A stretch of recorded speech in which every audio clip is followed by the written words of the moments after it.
Hello, everyone. My name is Malcolm Merriweather, and I'm the ninth music director of the Dessoff choirs. And we're here for a Dessoff dialogue. And I have a special guest from very far away, Joseph McHardy, who is a researcher at the University of Nottingham in the Black Studies and Music Department. Welcome, Joseph. Hey, thank you very much for having me. Yeah, it is a long way away, isn't it? But I feel very close. I feel very Yes. close. Yeah. Tell us where you are right now. So right now I'm in Guildford, which is about 30 miles south of London, which is where I live. Yes, so I wasn't born in Guildford, so I'm from Scotland originally. My parents are Congolese and English, and so I have I have an accent which betrays that if you're into British accents. But I've been living down in the south of England for the last, oh my goodness, probably about 20 years. 20 years. Yeah. Wow. Well, what are you, 25, So Yeah, I you came moved down at and I was five. so kind of you to say. No, I came down here to do my first postgrad, which was in performance at the Royal Academy of Music. And so Yeah. that's when I came down to England from my lovely home in Scotland, and I started working in early music performance mainly here for a while, and then I was always working in church music, and I started conducting choirs as one often does, and that's what I'm mainly involved now, is actually kind of probably a place where choral music and early music and then my like interest in black studies and music sort of intersects, and that's how we met. Right. That's I mean, definitely choral music and early music. And now you are bringing us in the modern age by bringing Black studies into this conversation. Yeah. And,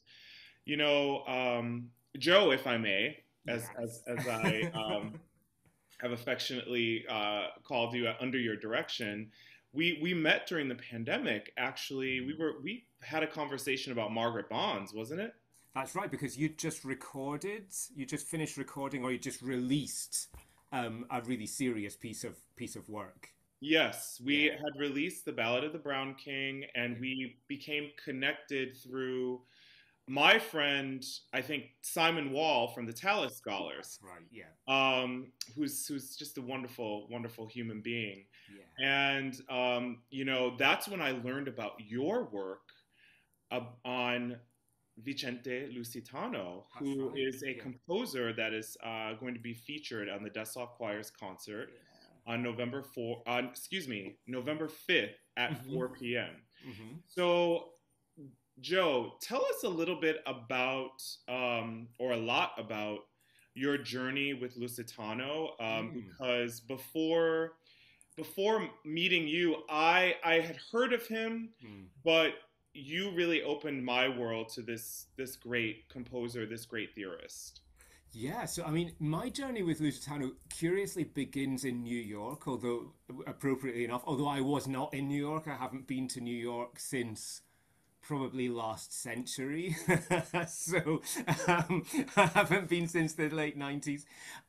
But I remember very starkly, in the summer of 2020, in June of 2020, as so many people across the world, and many of us black people were looking at the Black Lives Matter protest that was huge on social media. Of course, in Britain at the time, we were very much at home. We were locked down with COVID, the online world became very, very present. And I remember seeing someone had retweeted a tweet by a New Yorker, a musician called Alice Jones, and she had tweeted a picture of her protest placard that she took to a Black Lives Matter protest, and on it was the names of various composers, and one of them was Vicente Lusitano, and I was my sort of eyes immediately kind of opened to that, because until that point, she had the dates of all the composers, and Lusitano was like 1520-ish to 1560-ish. Yeah, that's about as much as we can say with any certainty.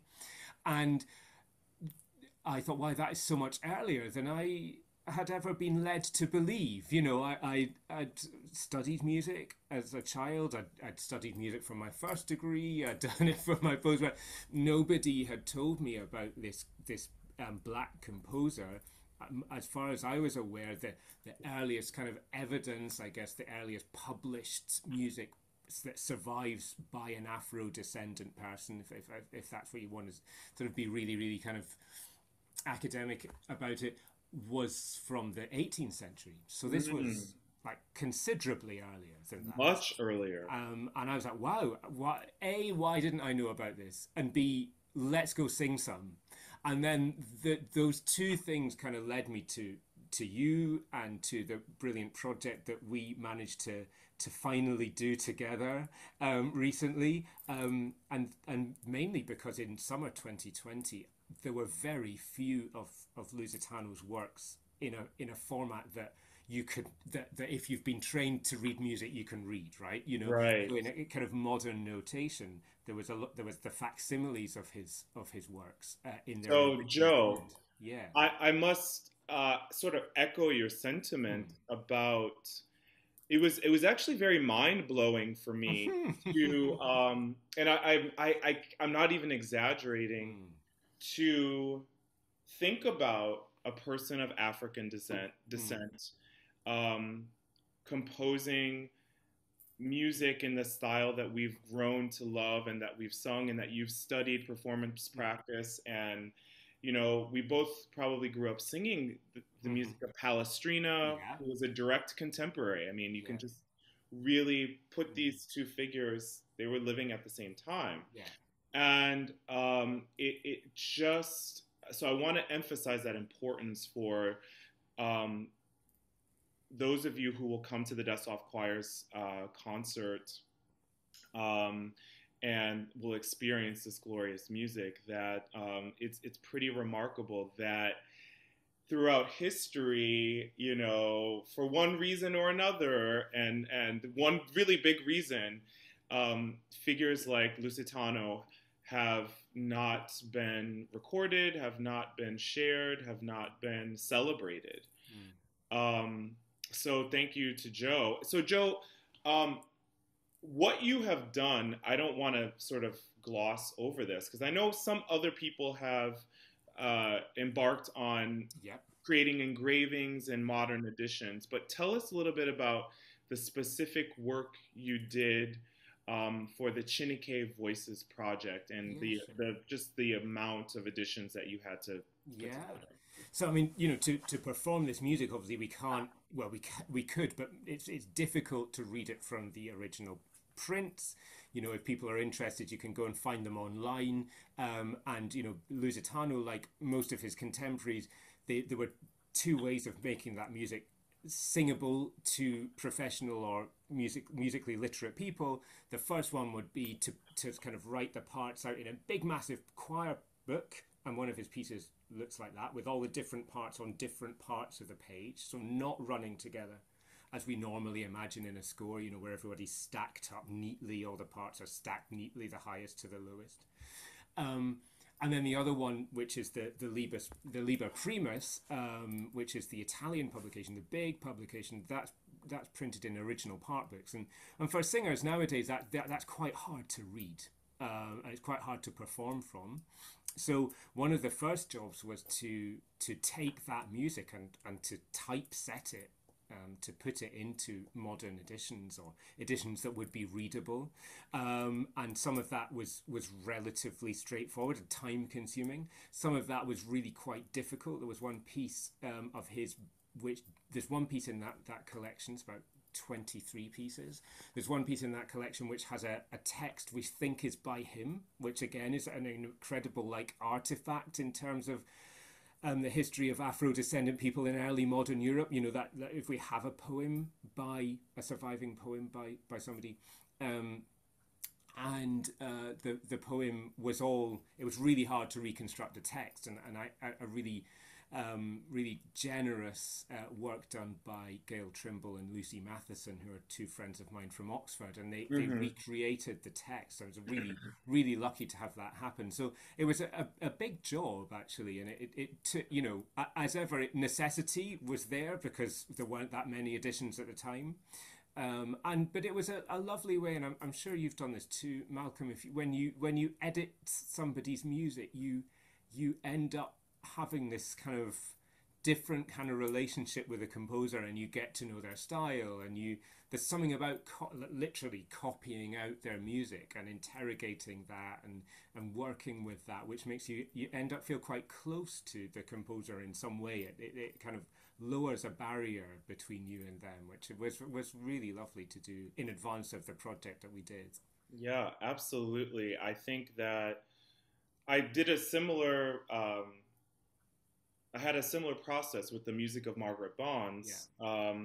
I didn't have to go as far as to bring it into modern notation and things like that, but I definitely echo your sentiment of, you know, sort of climbing in the head of Margaret Bonds and thinking about these lines and where there were discrepancies from the manuscript to the printed edition and just really thinking about her idiom and making any just sort of conscious based decisions on what she would have done. It's definitely something that I cherish from the process. And really what you've done is there's sort of two big elements. It's the practical side of really copying and then notating and engraving the music so that it looks like, you know, this piece of music that I have right here, and we can read it easily. This is Bernstein. This is for something else. But and then, as you said, interrogating and looking at any anything that doesn't match up or anything is out of the ordinary that could have been a copy error from the 16th century. I know you made some decisions about syllabification.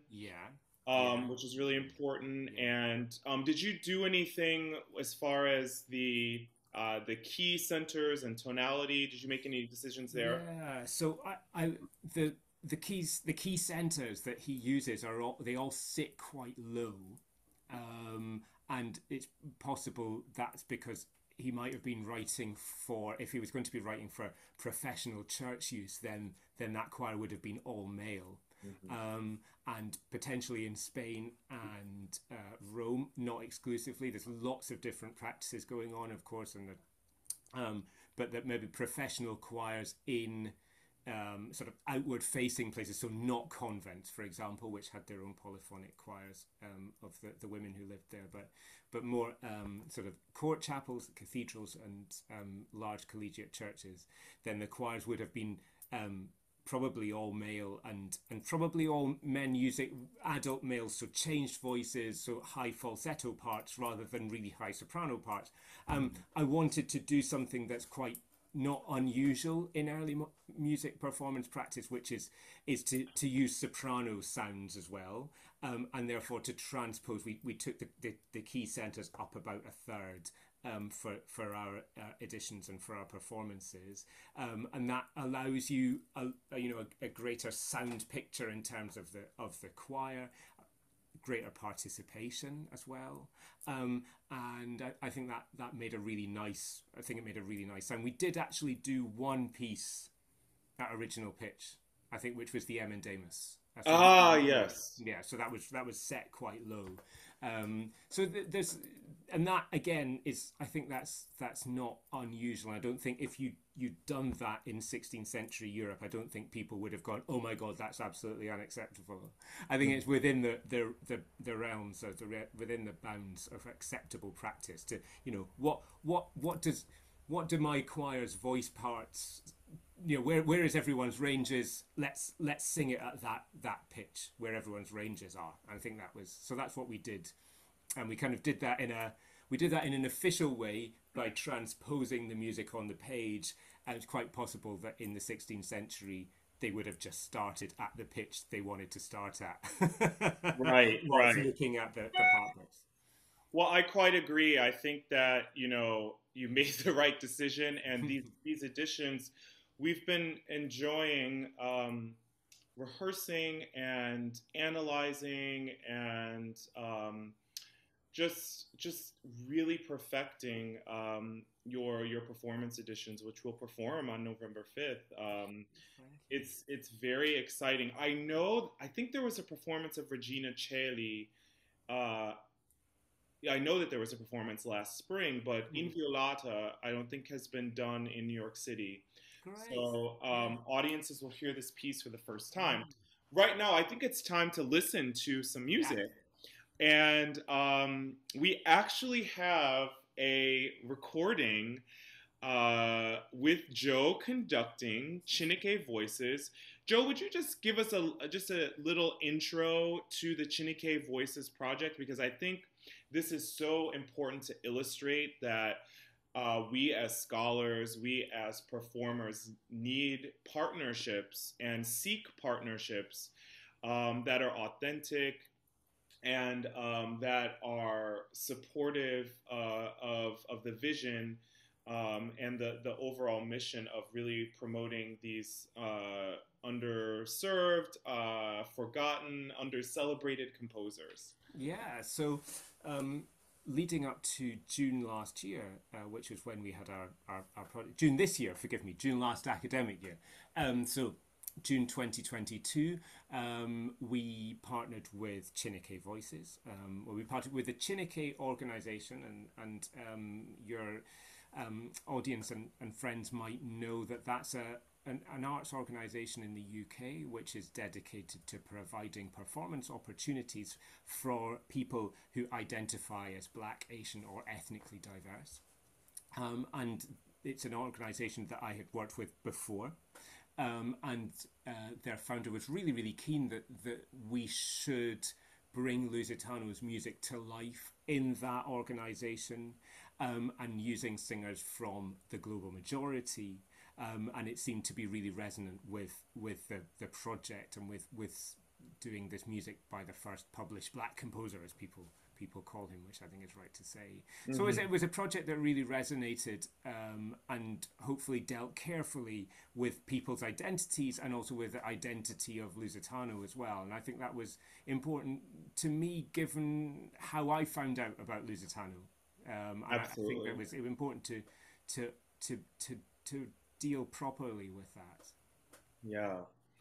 Well, without further ado, we're going to listen to the five-voice motet Regina Coeli, and this is a performance with Chineke Voices, with Joe conducting, and they're at St. Martin in the Fields in London.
Bravo. Oh Thank my you very gosh, much. I couldn't stop smiling. Oh, it's such a good piece, isn't it? So it's such a lovely time that performance and that project to finally bring it together because I think you and I had been talking about it for 2 years, and I should say Malcolm was in that project, but you weren't singing on that particular track.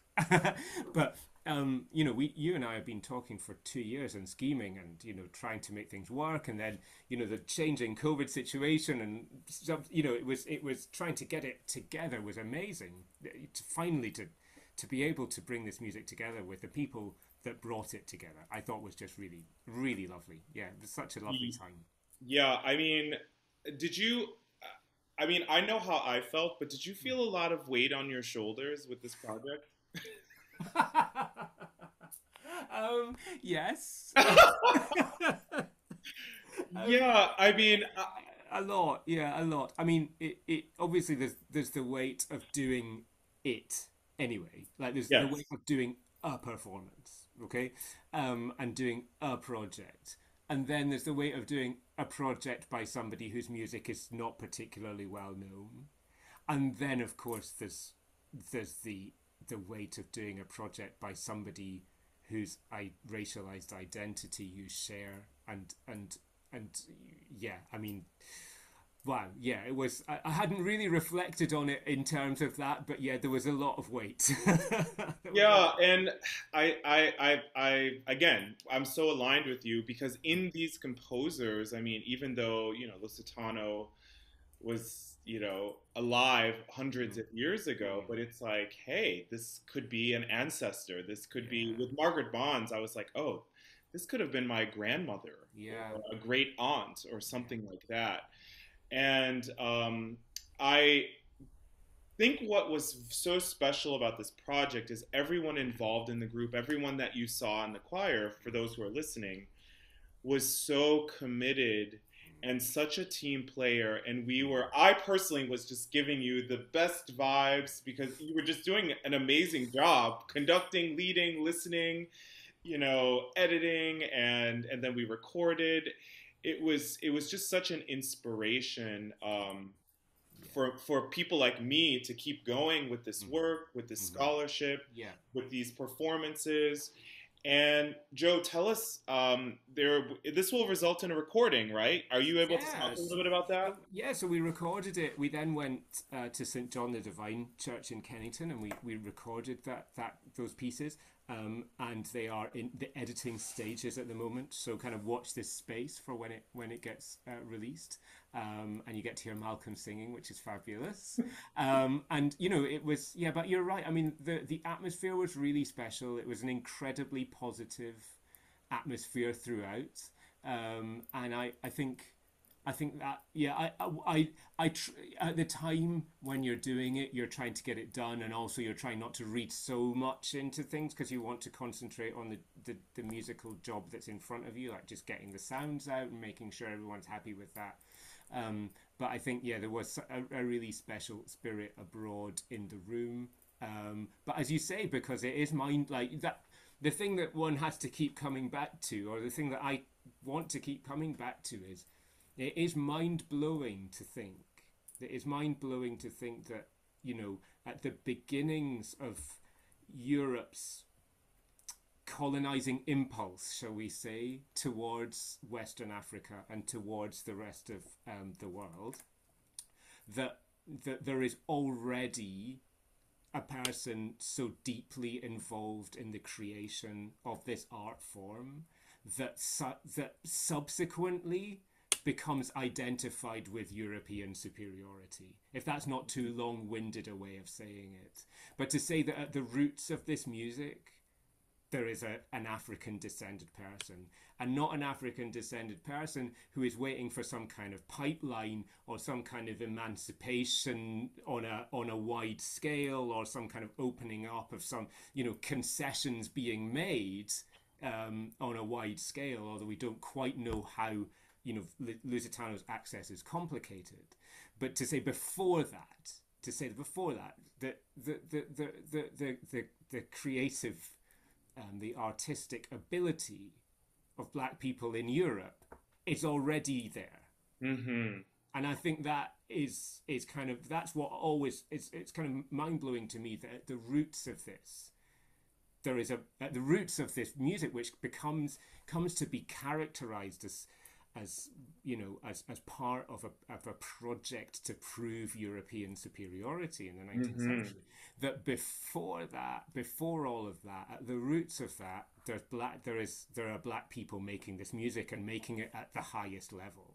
And I Yes. think that is that's the kind of beginning and the end of it. And I think that's what continues to blow my mind when I think about Lusitano and I think about when he was making this music. Yeah, yeah, Yeah. it changes music history. It changes. Yeah, it changes the way I think about my students at Brooklyn College, at Manhattan School of Music, and where, I've always been talking about Margaret Bonds, but it's changing the way I teach. Hmm. We have access to these recordings, we have access to these editions, so that they can study and review this music alongside doing a mass. And I have to say that I'm really proud of the Dessoff choirs. Mm. Our founder, Margarete Dessoff, was a German Jewish immigrant who started the choir here in New York City in 1924. And she was one of the first, if not the first, to bring the music of Palestrina to this country. Right, amazing. On a large scale, Yeah. regularly performing early music, Lassus, Schütz. So it just seems fitting that we bring Lusitano to this continent and to New York City in these editions. And everyone, you have to come to this concert. This music is just fabulous. You heard Regina Cheli. Will also perform in how many voices is Inviolata? Eight voice motet. Yeah. Very lush, very expansive, developed, and in the beauty and the splendor of James Chapel at Union Seminary. It's the perfect acoustic for this work. We'll also perform Durfle's Requiem, which is a choral favorite. David Enlow will play the Holtkamp organ. He's, in my opinion, one of the foremost interpreters of this organ accompaniment. Mm-hmm. And Lucia Bradford will sing the mezzo-soprano solo in Pie Jesu. And we're just so delighted to combine this chant-based requiem and the wonderful colors of Duruflé with Lusitano, and it's blending so beautifully because I just hear the Cantus Firmi in the Lusitano and what Duruflé is doing with his music. So you're really in for a mid-autumn treat on November 5th, 4 p.m. at Union Seminary. Thank you, Joe. Any last words for us? All I'd say is thank you so much, Dessoff Choirs, for performing this music and bringing it to life for people who are going to come and see the concert.